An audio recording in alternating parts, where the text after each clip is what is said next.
I'm Tracy Baxter with today's Record News Watch. Pre-trial hearings were held today in Sullivan County Court for Gordon Jenkins, the mayor of Monticello, who's facing felony and misdemeanor criminal charges for trademark counterfeiting and failing to collect sales tax money.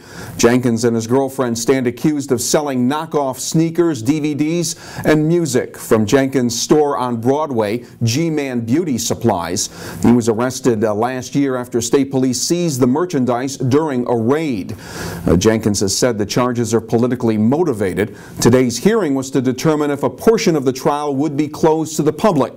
The trial is scheduled to begin next week. If he's convicted of a felony, Jenkins would have to step down as mayor.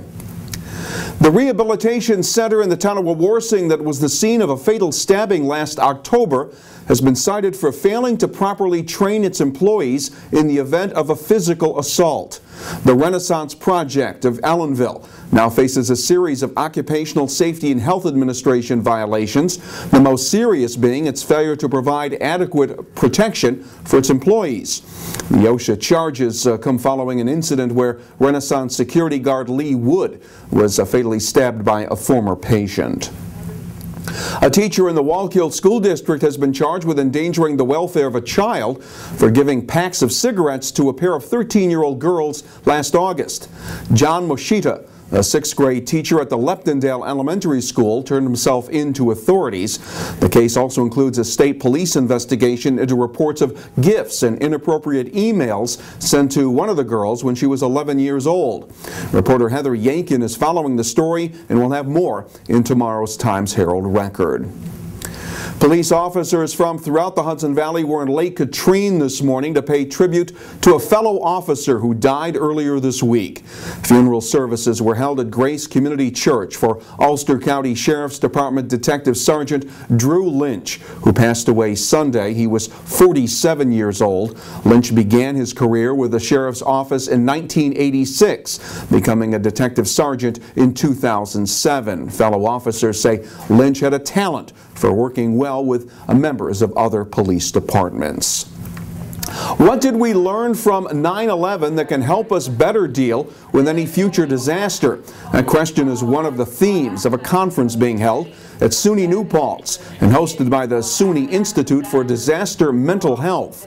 Those from our region who could be involved in any future mass casualty event, including emergency responders and mental health professionals, heard from speakers who told them how they can maintain their own resilience while attending to the needs of others.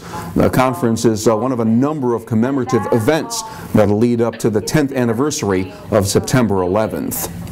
And some new emergency responders are now on the job in Orange County. Last night a graduation ceremony was held at the county's Emergency Services Center for about 60 new volunteer firefighters who will be serving in fire departments across the county. And the grads completed the 90-hour entry-level course that allows them to fight fires and respond to other emergencies. For some, it's just step one in what will be a career in the fire service. It's been in my family for generations. You know, my father, I never wanted to be it, but I finally realized that it was probably what I was born to do. So people still like to help the communities that they live in, so this is a logical outlet for that. Many of us started back when we were teenagers. A lot of the students that are graduating tonight are very young, 16, 17-year-old teenagers. The idea is we hope we can keep them involved as they grow and they're able to stay in town, stay in the county. And while other counties struggle to find fire department volunteers, Instructor Ward says Orange County continues to have a waiting list of people anxious to take the course and begin serving their communities. Well, some good news on the local weather front. It'll get milder by the weekend.